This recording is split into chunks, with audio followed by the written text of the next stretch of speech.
and this is James. Um, and yeah, we met as when we were training as counsellors, and we just want to create a space that is really honest, or trying to be as honest as we can about our experiences and journeys of faith. Yeah, and hopefully make it really okay for you guys to have your own experiences. So James, we were just talking now. We feel like there was something we said last week that we've got to follow up on, but we've forgotten, which probably means part of us doesn't want to do it anyway. So we'll do our own thing. Yeah. And it's the word encasement and kind of as opposed to connection was coming up in our discussions just before this, wasn't it? So Yeah. James, do you want to talk about that a bit more? Yeah, I suppose it sort of follows on a little bit about our talks about surrounding nature and trees, particularly. But just that I suppose we can feel a little bit disconnected from nature and disconnected from sort of like the natural world. We were talking a bit about how at this time of year, it's winter and it's easy to uh, feel the lack of sunlight and the lack of daylight hours, and different ways to sort of combat that or to sort of make a bit of difference in that direction. So and then I was saying about how it's easy to feel disconnected because we encase ourselves, we encase ourselves in houses, we encase ourselves in clothes, and that sort of disconnects us from feeling close to nature or feeling close to the outside. And I'm looking around my room here. I've got a lot of houseplants going on, and that's like doubly encased, isn't it? Because they're encased in pots and that sort of stuff, encased in a house outside from the outside world. So it's like a kind of a captured nature, a captured wildness, and maybe that's something that we feel as humans, is that we can feel trapped by our otherness, our separation uh, from the from the natural world and from our own nature. There's I suppose from a very young age, we're constantly being tamed and trained and socialized to not be wild, and cultivated as sophisticated humans, rather than allowing some of our baser instincts and our baser emotions, and I say baser emotions, just our emotions, just to have free reign sometimes, and that can, um, I suppose we can feel that from time to time in a deeper part of ourselves. There's so much going on there, James. I was thinking, and Yeah. like it's not just like I was really with you with the kind of encasement, like the room that I'm in, Mm, and I've got no plants in here, as mm, you can see half of this room anyway. But and just like it's almost sterile, I guess, is mm, the feeling a bit. I mean, it's obviously not, but there's a safety is maybe part of that as well, like a mm, cleanness, a safety that um and then you were really connecting to um taming wildness mm, and our social training is kind of like and part of what I was thinking is that part of all this is our disconnection from our bodies, mm, um and our bodies are where all those impulses and emotions are, um, and I think it's where we feel, but pretty much everything is in our bodies, mm, and yet that socialization process, that training process, is often about cutting us off from our bodies, um, like that you shouldn't feel this, you shouldn't you shouldn't feel this. We need to be productive, or you shouldn't feel whatever, we Yeah. should be happy, or Yeah, that's right. and we have this kind of idea of what we should be like, which is Mm, very much like, this room I'm in. Like, it's very neat and ordered and has its function, and we should be functioning, we should be productive, we should be neat and ordered, and all those sorts of things, and polite or whatever. And how there's no room for the wildness in all that. mm. And um, it makes it like easy to box things and to keep things, as you said, that the order element means that things like emotions, which are relatively disordered, there's a it makes sense when an emotion happens, or like there's a trigger mm, or something like that. But they're disorderly in the way that they manifest. We cry when we're sad, and yeah. you can't really contain that, and we maybe shout or scream or whatever when we're angry, and all of these different things that aren't they're not easy to, yeah, as you say, order, and we Mm, like order.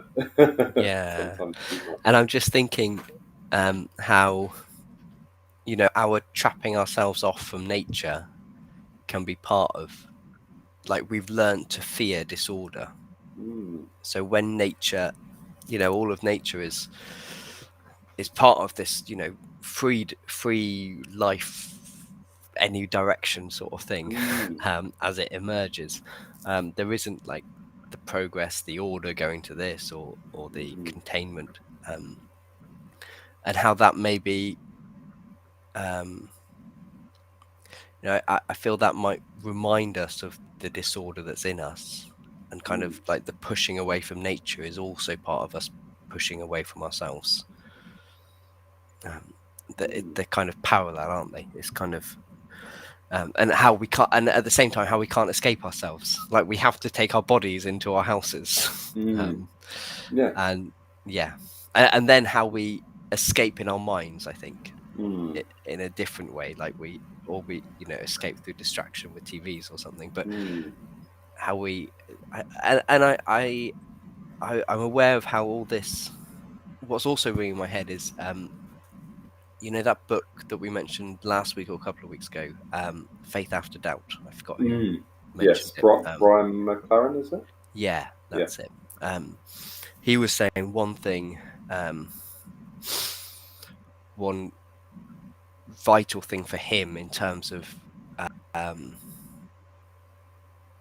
I think it was under raising people spiritually, Mm, or growing in spirituality, is this, um, is instead of having, like, a lot of our churches could be done without any nature at all, kind mm, of in kind of artificial lights and everything, and under the basement or whatever, like, mm, um having our spirituality really tied to connection with nature, either walks or whatever it might be, mm.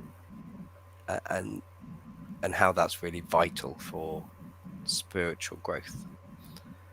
Okay.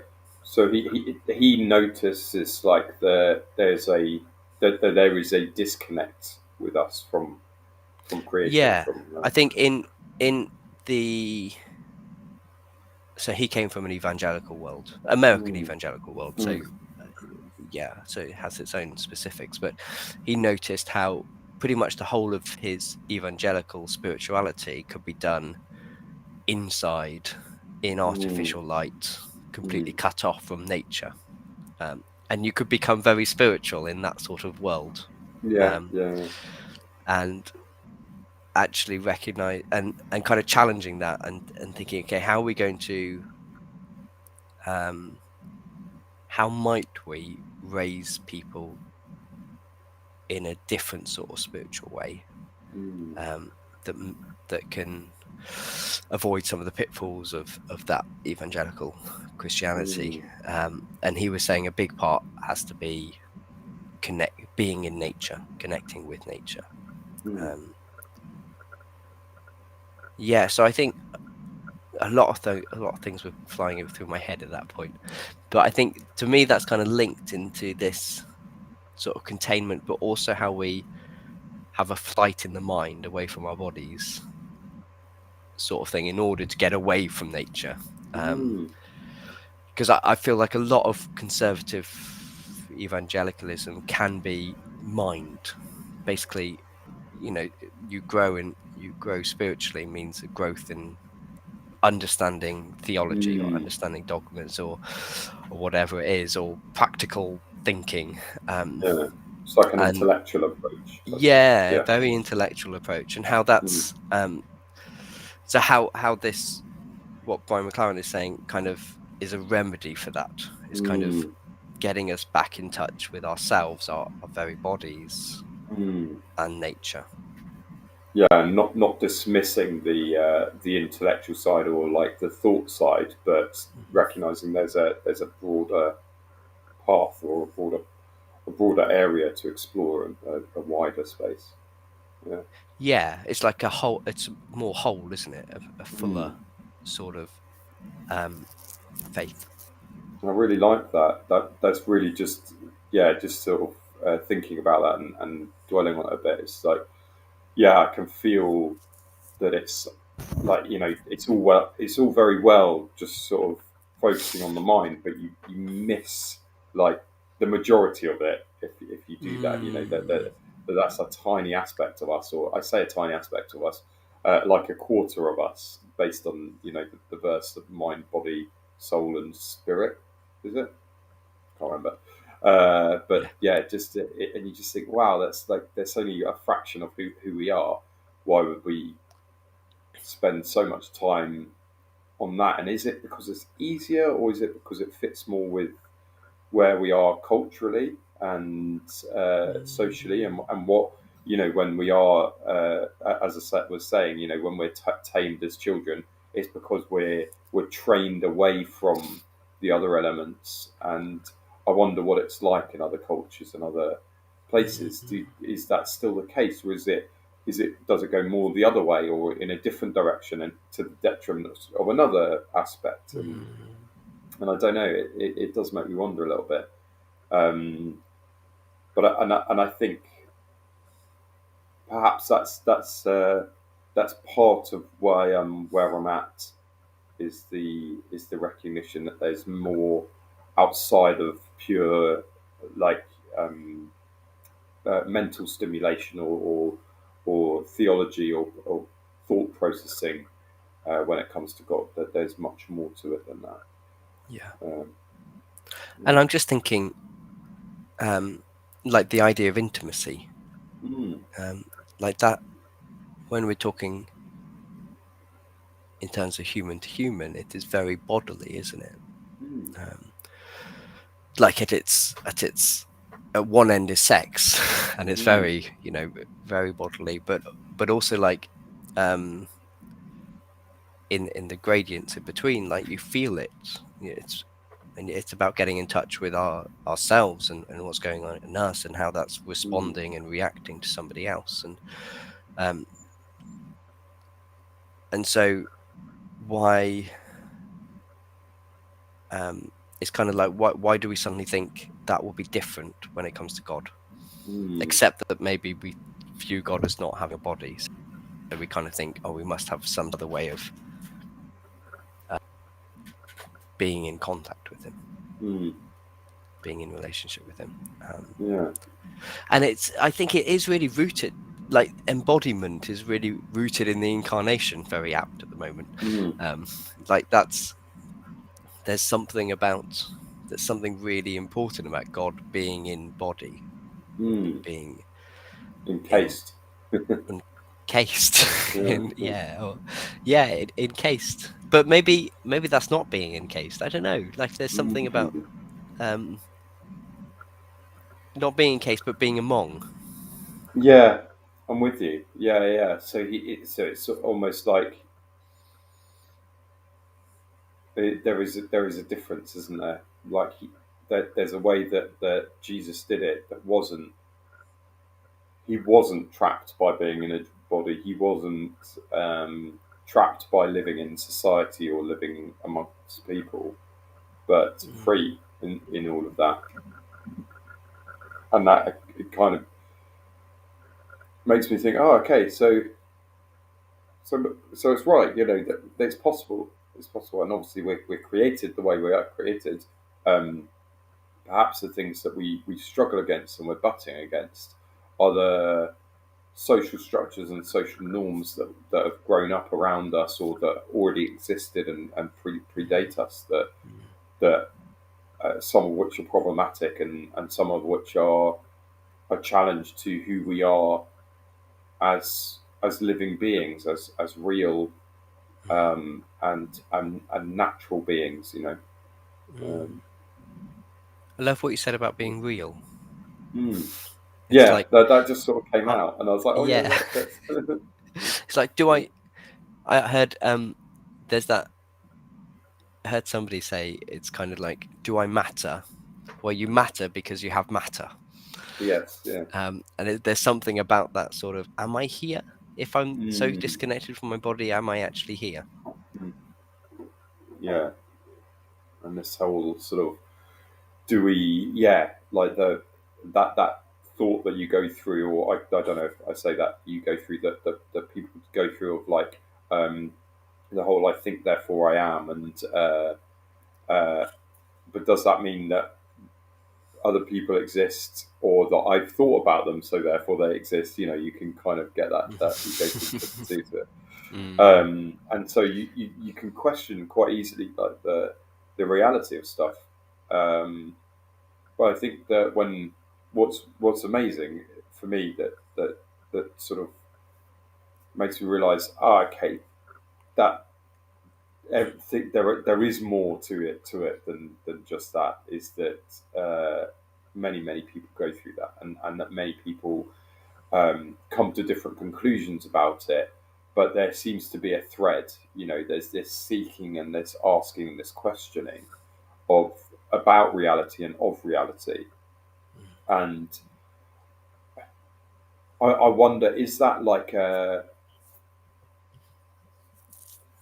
is that because we are so, in inverted commas, civilized, or is it because we're and as a result more divorced from reality because we're civilized? Uh, do we start to question that? And yeah, the being immersed in nature and the being immersed in what's real and being in touch with our deep selves and the deep selves of others, maybe makes us realize very quickly, oh yeah, no, there is something real here. There is reality yeah, amongst this. yeah. It's reminding me of what I think I heard somewhere about um, the kind of philosophy of existentialism. Um, Mm, Kind of Kierkegaard and others of like instead before it was kind of maybe a bit more about what's true and not true, what's right and wrong, and these endless sort of mm, questions about reality, like what mm, is reality made up of, what's the metaphysics, what's the ontology, um, and then existentialism is much more about participation. How do you participate and being mm, in reality, um, and and so like the um, the questions around I guess the question is about how do I live in this? How do I mm, live and be free and be responsible and die one day and all of these like constraints as well on reality that's part of the mm, experience. There's like a let's go back to that experience and that being in rather mm. than what is being. Yeah, yeah, like yeah,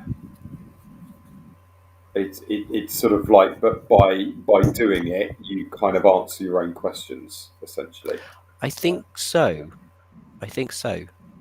And almost I wonder if all the other sort of questions are a way of avoiding being in reality. mm, yeah, Um, yeah. like it's You part could, of this escaping from our bodies. yeah, and thinking that, and there being like some sort of kick from that, or some sort of um, sense of like, oh, I've kind of grasped something, or I'm reaching for something Mm, that's higher.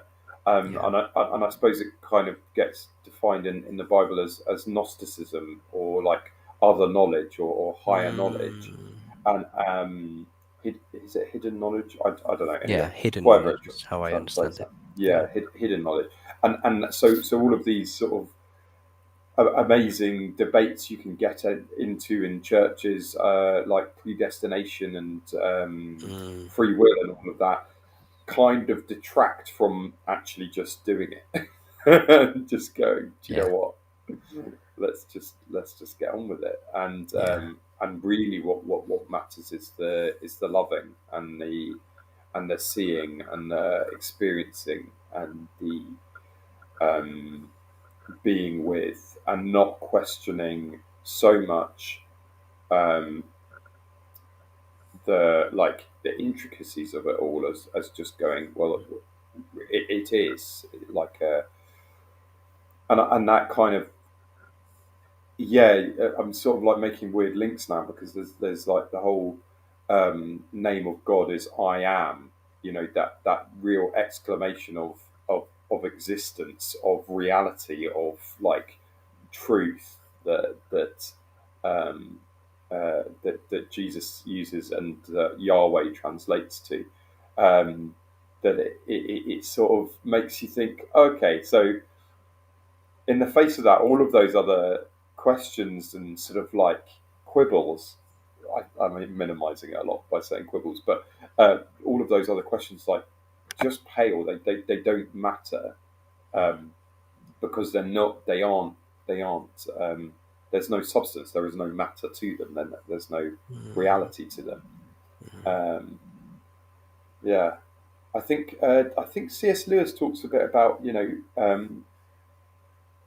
I can't remember. I'm sure it must be in Mere Christianity or something lofty like that, where he talks about it's like arguing about whether an immovable force meeting an unstoppable no, an immovable object meeting an unstoppable force. What would happen in that scenario? It's a thought a thought prison, essentially, isn't it? It doesn't lead anywhere, because you can Mm. argue both sides, Mm. and either way, at the end of it, the question's still unanswered and still Yeah.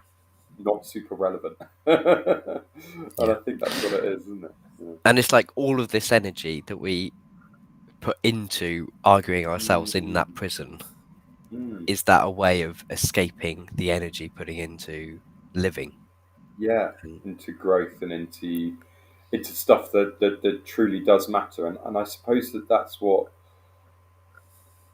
yeah, that's what I think that where the encasement comes from, doesn't it? So it's like yeah, a thought prison, um, a cage for us to, or even like quite a comfortable prison, a quite a mm. comfortable house Mm. that we can find easy to be in, because it hasn't got any consequences. It's like playing a computer game. There aren't the things, the choices that you make there, or the wherever you decide to land, doesn't matter, because it doesn't really have any real life implications. Yeah. Um, so there is a space for discussion. There is a space for questioning and challenging and talking about stuff where it does have real life implications, where it does have real life Mm. um, impacts. But some of the maybe the more, I don't know, the more abstract is less helpful. um, but Yeah. then I suppose there are Yeah. people who would argue that it is Mm. helpful. It does have real life consequences, and I've probably missed the Yeah. point. No, I'm sure. I'm sure it does. I'm sure. Like there is something about the foundations or the theoretical foundations that Mm, then I think ought to filter into it actual mm, living, um, because they found it. Um, so, and that can be a correcting sort of thing, or a I don't know. But I think I think also at the same time we can hold, maybe this has been done a bit too much and we mm. focus too much here, or it's become an escape, or Yeah. and just that idea of we've encased ourselves in our houses, and we've encased mm, ourselves then into virtual reality or social media, or we encase ourselves in thinking, like the mm. series of prisons we put ourselves into in order to um, escape something or run from Yeah, something. yeah, And what really struck me earlier was this idea of otherness and mm, like some fear of being part of nature or just being normal nature, normal matter, normal, you know, like on the same continuum as a leaf or a worm or something. How we, um, how as humans, because we've developed this capacity to reflect. And I don't know exactly if others, if we prove that other animals don't, but mm, this kind of reflective consciousness, we then have this problem that we want to be separate because we see, it's really dangerous being part of nature. Like you're mm, really dependent on everything, and um, and there's a lot of competition, I guess you can phrase it as, or there's a lot of insecurity in nature, mm. where you can't High threat guarantee levels. yourself. Yeah. Yeah, and Mm, I guess you're not in control. mm, You're not in control, and you're limited. Like you're limited. You're going to die one day, and mm, how we want to escape from that and escape to our otherness, which our reflective consciousness kind of helps us to kind of to do in sort of imagination and mm, all the powers it brings in terms of science and technology. But equally, that same reflective consciousness is what's driving us there, because it means we realize the place we're in mhm, terms of being part of nature. We realize that we are so dependent and so not in control. So I'm kind of, what's going on in my head is this kind of like the fear of just being part of nature and mm, our like deep rooted desire to be other from it. Um, and how that might be reinforced socially through, I don't know. I guess Britain has got a rich heritage in industrialism, um, mm, and being, you know, and kind of a step up of a lip sort of mm, culture and things like that. That again, divorcing us mm. from being in nature and being part of the seasons and yeah. Yeah.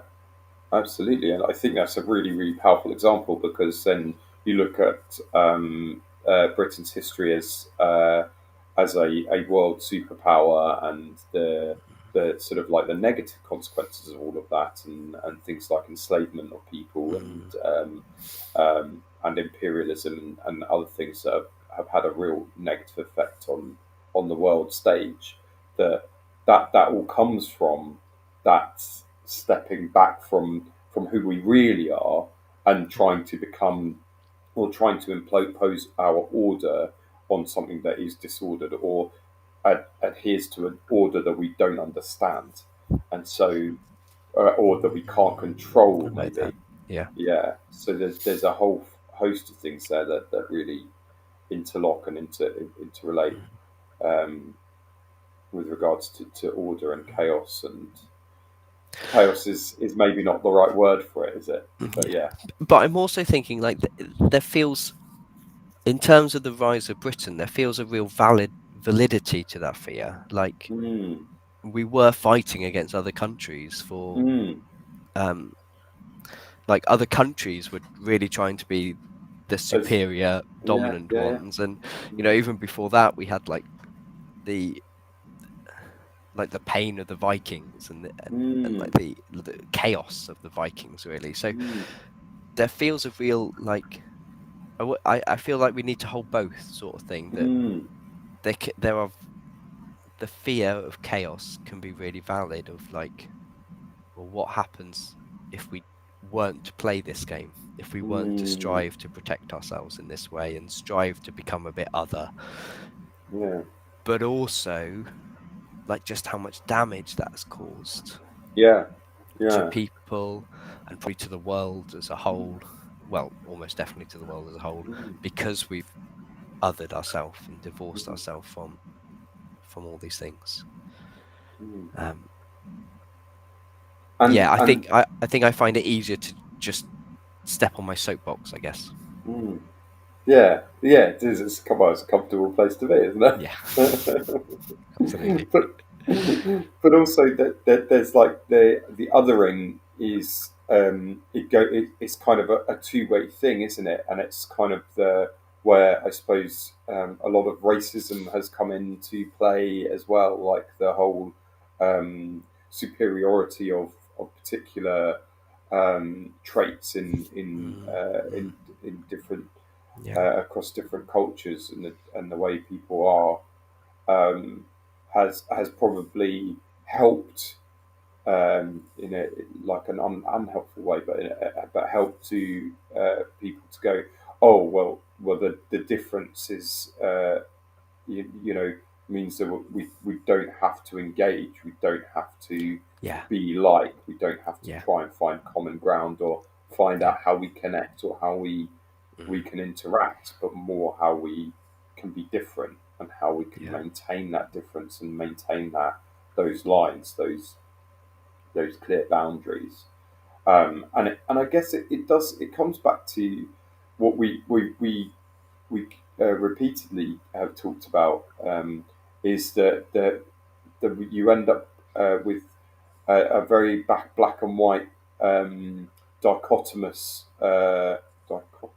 I can't say that word like binary way of looking mm. at the world and like yourselves at people all sorts of things that this person is this therefore they're not that, and Mm. there's a clear defining line as opposed to there's not even just like a there's this at one end and this at the other spectrum feel. It's just there's a diversity, a huge variation in every direction. It's not just one line. It's Mm. multiple. It's like a yeah. I see it more of as a almost a 3D um, uh, sort of galaxy of Mm. possibilities Mm. with Mm. things, and I think that's really where God comes in, because he's so not in my experience just not um, binary, not like held by any of these structures that ultimately we've put in place or we've noticed and said, oh, okay, well that's the rule for everything. You know, Yeah. there's good and therefore must be bad. There is light, therefore there must be dark, and all of these like, and we take that sort of like extrapolate that onto absolutely everything, Mm. and then you lose so much in between. Everything gets lost in that division. Um, and it's that again, that's that dividing is putting things into boxes. It's encasement. It comes back to what we're talking about, like Mm. that there is this sort of separating out and categorizing, which causes we, it simplifies, and it simplifies something that is so vastly complex and out of our understanding that we need to at some level and to some respect simplify, but it does then detract by simplifying. It does take away um, take away from the overall picture, the overall Yeah. tapestry that's there. Yeah. Yeah, I love that diversity in all directions. Mm, That really struck with me, like mm, how counter that is from the this or that, or um, and just that, like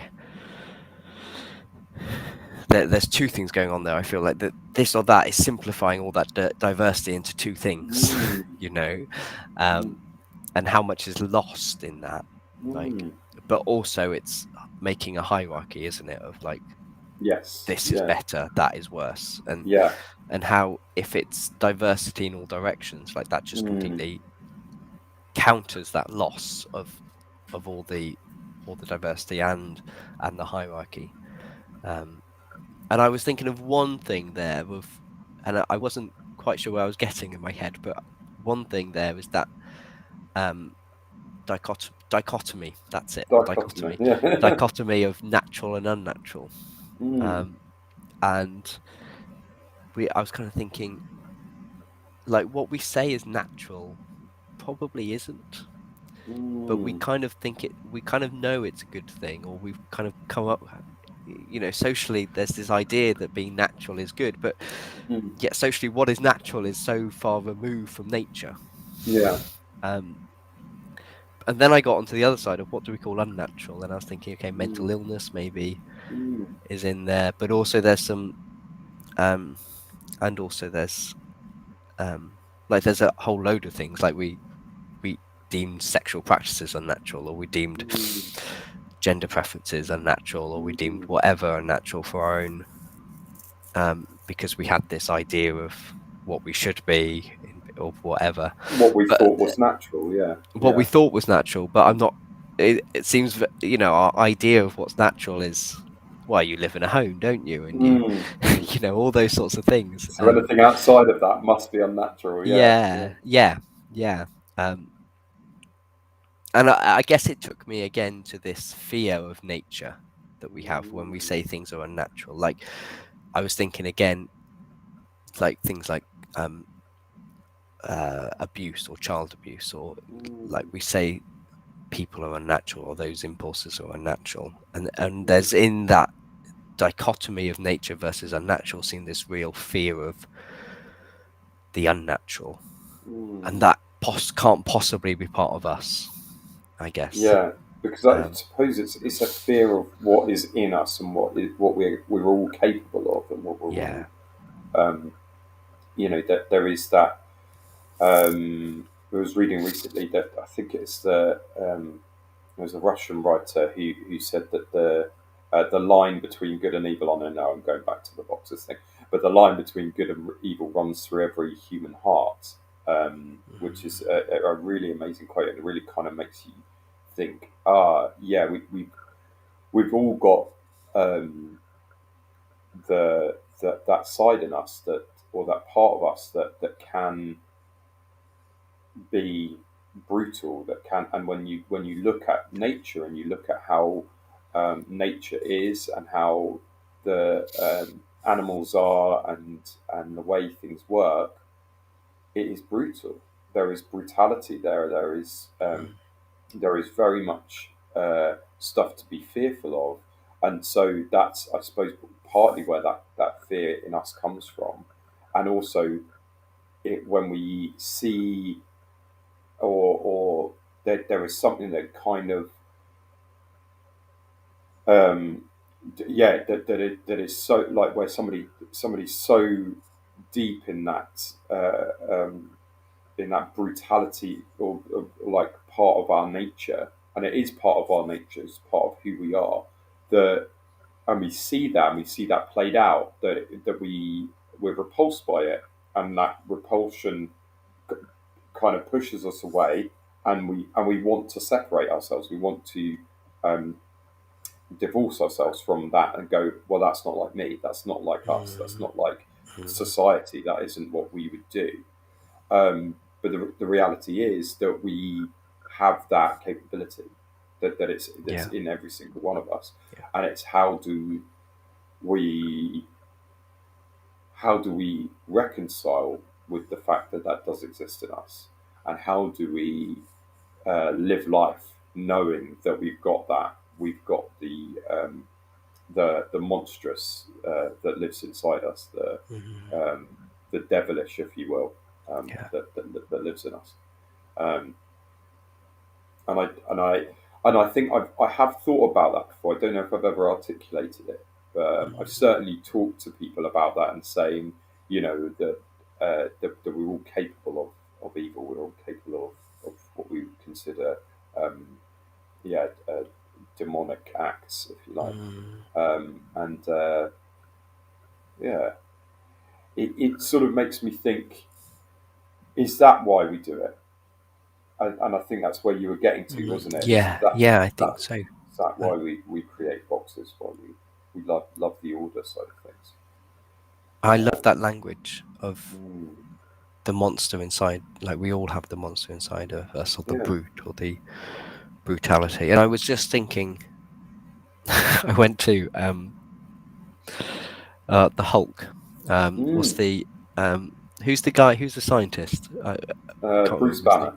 Bruce Bruce Banner. Banner. Yeah, Yeah. and how in having that Hulk, like Mm, that Hulk forces him to reconcile himself with the fact that there mm, is a monster inside him. Um, and actually thinking, maybe that force to reconcile yourself to that is a good thing. mm. Um, like, because then it doesn't just burst out or so much, Yeah. like there's a way of, and also he then uses the Hulk, I think, or, Yeah. like there's a recognition that this brings something to me, Mm. There's a what there's I a need. there's a purpose. There's a reason why it's a part of us. There's a Yeah, reason why yeah. we've got that monstrous part, and it's maybe is there a it's difficult, isn't it? Because I think with Christian language and religious language, we're taught to hate and fear that part of ourselves, and maybe that's part of the problem. Is because we're taught to hate and fear that part of ourselves, we then hate and fear that part of other people, Mm, and we can then separate. That's where it yeah, gives us permission to go, yeah, oh, that's bad, so we can yeah, they're bad. Um, and maybe that you're right that the whole purpose is less to hate that part of ourselves, but to love it and find out more about it, recognize it, nurture it, bring it in, and it's where I kind of fall down with the whole concept of sinful nature and human nature. Paul mm, talks about in his letters that like our human nature contests with the spirit and stuff. I'm paraphrasing, obviously, but that sort of constantly butting up against ourselves that we find, mm, um, and maybe I struggle with that because it makes us sort of like makes me feel like I have to pick a side in myself. I have to go, oh, I'm going on this side. Like I have to yeah, box myself. I have to yeah, compartmentalize, divide, etc. And it conflicts with the whole God loves all of me. God made all of me. God is mm, pleased with me and accepts me mm, and accepts all parts of me. So if God does that, then I want to be doing that with myself mm, and then with other people. And at my best, I think I do that accept all of those parts of other people, even those parts that are are capable of incredible violence or incredible abuse or incredible badness. And so yeah, I think there's something going on there. yeah. It I feels very like resonate with that, like that butting against of this, yeah. what we've been told is what this sinful nature is, at least, Mm, and the spirit, and how they're at loggerheads or mm, fighting, and yeah. um and it makes me think, well, so what are we saying about Jesus? Did he just not Mm, have that part of his nature? Are we just saying that wasn't part of it? But I'm still stuck on the Hulk, James. I'm still yeah, there. yeah. But Well, how, like, it's relevant, isn't it? It's how the relevant. kind of like the, at least in the Marvel films, like Mm, the Hulk is what saves the world. mm, Um, like there's Bruce Banner as well, and his, his scientific brain and things that are mm, helpful. But when it comes to the real crux, like it's the Hulk that is there fighting the aliens. mm, And I just, in that, and I like, what do we fear? We fear the brutality, mm, but maybe we need our own, that part of us, that monster, in order to be able to hold all this danger in, mm, like that the monster maybe is the monster the part of me that is able to be fierce or able to be Mm, angry against what is right I should be angry against, or able to be, mm, like, do I need to tap into that, or do I need to not just tap into it, like use it, like just embrace it as yeah. that? There's And maybe if it was embraced, it wouldn't feel it needed to be brutal in other ways.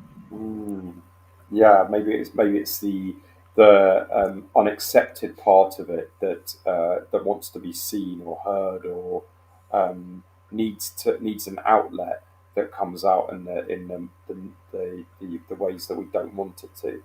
Mm. Whereas like an acceptance of it, of ourselves, allows us to express in a positive way, in a way that um, has meaning, or has purpose. I think, isn't it? It has purpose Yeah. as a defender, as a protector, as a as this entity of power that we need Mm. in certain situations. Yeah. Yeah, I And then like I that. think of like Jesus, did he not have this? But he was really able to get angry. Like he was Mm, really able to be fierce mm, um and things. And so like I think this is where we get really confused maybe as Christians, is we kind of think anger must be really bad mm, because it must be part of this brute part of us.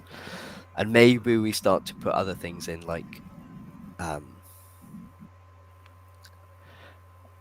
I was going to say jealousy, and but mm, that's because I kind of see a room for jealousy in helping us as well, or um, these like the dark emotions, but maybe also our sexuality as well is in there. It's like it's all part of this, and we say, "Oh, well, Jesus just didn't have this. Like mm, we had all this," but then we get really tied up with like, well, then I can't be angry because that's just some of the yeah. part being part of sinful nature and all things. But actually, we Mm, need that anger, and I can't mm, be jealous, but we need that jealousy in some way, and we mm, can't be sexual, but we need that sexuality. Like mm, all of these things that are actually just cutting part of our life, I guess, cutting off mm. part of our life. Yeah, yeah. And I think that can become really rife in a church context, because it becomes the culture um, Mm, there, and that you've got this reinforcement of scripture, where it seems to imply that, and you kind of go, yeah. oh well, I have to box myself out, and Mm. or yeah, as you say, truncate areas of your life, and And at the same yeah. time, it can be that we really put people who are charismatic or are, Mm, eh, you know, are are strong or fierce or all these mm, things that are kind of like what the Hulk could bring to us. We put them on a pedestal. mm, So we're kind of like we should be like that, but we can't actually access all the stuff inside of us that would mm. help That lets us. us And do that. it's kind Yeah. of like this whole double bind sort of thing, or this whole Mm, um, ambivalence towards it. yeah. Yeah. I think that's exactly it, isn't it? Yeah. And it just it makes me realise that's certainly something that I've struggled with, and that but it's not just from church. It's also through life and through Yeah, upbringing yeah, yeah. of like the and we've talked about this before, haven't we? About like the suppressed anger, or the suppressed elements of our personality that haven't been allowed to be accepted, and so Mm, we're not allowed to accept them. mm, Um, and how do you navigate that? How do you then go about accepting those parts? yeah. And yeah, I suppose that's a big part of where I'm at, is is how do you accept those parts of yourself, and then more than that, how do you activate those parts of yourself? um, Mm, because mm, they're needed. I think certainly needed in order to um, for in order to act, in order to do, in order to take action. Um, yeah. yeah, And I'm so, just thinking like that's often the plot of like Bruce Banner Marvel, and the yeah, yeah, Hulk. It's like, I yeah, need you absolutely, now, Hulk. Where are yeah, you? yeah, Like, that's it. And he and his can't lack of access it, control. yeah, Yeah, lack of it, yeah. yeah, That's really good. It's a great analogy. That's a really great analogy. it is. I've My never. Yeah. sorry, carry on. Yeah, carry No, on. you. Well, I was just gonna say I'd never really got into it quite so Yeah, much, but yeah. that phrase, "the monster within," or Mm. really kind of struck there. Yeah, my mind went straight away to uh, Dr. Jekyll and Mr. Hyde, um, Yes. but then with that, you've very much got the benevolent Doctor and the evil Mr. Hyde. Mm, So mm, it doesn't work as well. I love the Hulk analogy is much better because there is elements where and storylines where the Hulk is bad because he's mm, just left to run riot and mm. other times when he doesn't appear and he's needed. Yeah. Yeah, so it's Mm, very much more human yeah. and much more nuanced And view. also when he's there and he's needed and he's really well loved, Yeah, like it's just yeah, like, oh, we finally got the Hulk. He's, yes, yeah. Thank like, goodness for yeah, that. yeah, Yeah, yeah, really needed um, a hero. Yeah. yeah. That's it. That's it. Um, and I'm just. There's one thought that's been going on occasionally time, like, but this is taking us back right to the beginning of, um, um, like being connected to the light as well, and seasons, um, and where am I going with this? Yeah, just like, um, and I can't remember now if this was just part of our discussion before we actually started being on Might air be. or what it was, but like, this is really going off piste. We can go to something else afterwards, but It's this kind fine. of like, now is the time of the darkness, really. Um, Mm, and just then, we've talked about the Hulk and all this energy, but also like maybe it's okay if we're not so, if we're a bit down at the moment. mm, Um, like that's part of being part of the season of winter. And mm, if we're saying we can't, like, I'm not saying anything against all the ways we try to keep our mental health during the winter, but also if there's that pressure to be other from the world, then there's that pressure to be mentally healthy at all times, and mm. that's termed as natural, isn't it? Yeah. And maybe the seasonal lows is just is more natural. Mm, The lethargy and the things is and mm. wanting to hibernate is all part of just being connected to our To our bodies natural and our part. world. Yeah. Yeah, Sorry, that's a James, that really was a good. complete flip, complete No, no, switch. But yeah.